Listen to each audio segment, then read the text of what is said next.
सतनाम साखी। जय झूलेलाल। सिंधी समाचार राजस्थान में ताजो स्वागत है।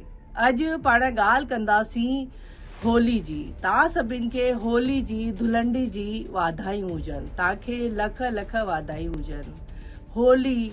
होलिका छो मनाइबी आहे, होलिका कहिड़े ॾींहुं मनाइबी आहे ऐं पाण इहो पर्व छो मनाईंदा आहियूं। अॼु पाण सिंधी समाचार राजस्थान ते इन जी जानकारी तव्हां सां साझा कंदासीं। होली जो पर्व, होली जे पर्व खे धुलंडी, धुलेटी ऐं धूली भी चवंदा आहियूं। होली जो पर्व रंगनि जो ऐं रंगीन ऐं खुशनुमा मौज मस्ती जो पर्व आहे। इन ॾींहुं सभु हिक ॿिए खे अंबीर, गुलाल ऐं केसर जे पाणी सां होली खेलंदा आहिनि। इहो त्योहार फागुन मास जी पूर्णिमा ते मनाईंदा आहियूं। ते ॾींहुं सभु हिक ॿिए खे गले मिलंदा आहिनि, मिठाइयूं खाराईंदा आहिनि, पेरे पाईंदा आहिनि ऐं हसी ठठो ऐं मस्ती ऐं नाच गानो लॻल रहंदो आहे। हिक ॿिए खां प्यार मोहब्बत जो इज़हार कंदा आहिनि, ख़ुशियूं हिक ॿिए खे ॾींदा। होली जो पर्व इहो बुराई ते अच्छाई जी विजय जो पर्व आहे। चईंदा आहिनि न, हर शइ जो अंत आहे। त इहा होलिका जी जेकी आखाणी आहे, स्टोरी आहे, पाण सभिनि खे ख़बर आहे। ऐं वरी बि इहो हिकु राजा हूंदो हो, हिरण्यकश्यप। उन जो पुटु हो प्रहलाद। उहो सॼो ॾींहुं ईश्वर खे ध्याईंदो हो, नारायण नारायण नारायण चईंदो हो। त उन जे पिता खे इहा ॻाल्हि न वणंदी हुई। हू चईंदो, मां ही देवता आहियां, मां ही भॻवानु आहियां। चईंदा आहिनि न, जेॾी पंहिंजे अंदरि अहम वधी वेंदो आहे न, मैं वधी वेंदी आहे न, त सम्झो पंहिंजो सर्वनाश अची रहियो आहे। पर इहो मैं पाण खे ख़बर न पवंदी आहे। त उहा हिरण्यकश्यप खे बि पंहिंजे पुट जी भक्ति शक्ति ॾिसण न पई अचे कि हू नारायण खे पियो ध्याए।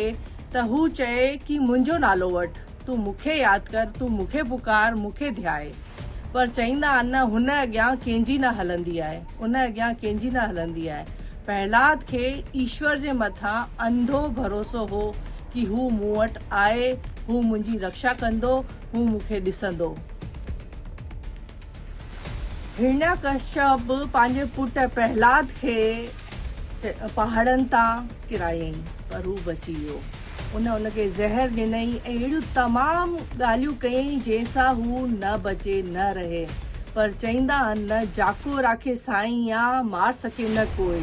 त उहा ई ॻाल्हि प्रहलाद ते फिटी थिए कि उन जे भक्ति शक्ति अहिड़ी हुई कि ईश्वर उनखे हंज में, हथ में उनजी रक्षा करे रहिया हुआ। त हिरण्यकश्यप पंहिंजी भेण खे, जंहिंखे वरदान मिलियल हो, होलिका खे वरदान मिलियल हो, हिकु उनखे अहिड़ी चुनरी हुई जेकी बाहि में न सड़ंदी। त उन इहा तरकीब लॻाई कि हिकु पाण कुंड ठाहींदासीं, उन में तूं प्रहलाद खे खणी करे वेझा। तंहिंमें पाण ॾिसंदासीं कि उन जी भक्ति केतिरी सची आहे, उन जो नारायण केतिरो सचो आहे, उनखे नारायण कीअं बचाईंदो, उन जी रक्षा कीअं कंदो।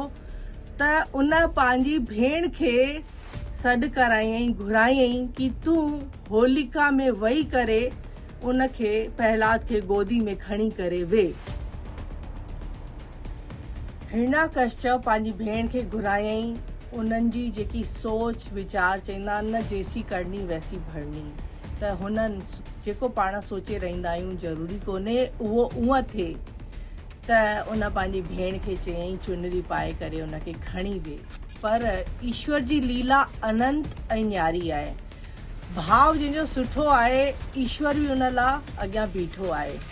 त जीअं ई होलिका चुनरी पाए करे प्रहलाद खे खणी करे अग्नि जे कुंड में जीअं ई वेठी, त तेज हवा भगवान नारायण अहिड़ी हलाई कि उहा चुनरी उॾामी करे प्रहलाद जे मथां पई।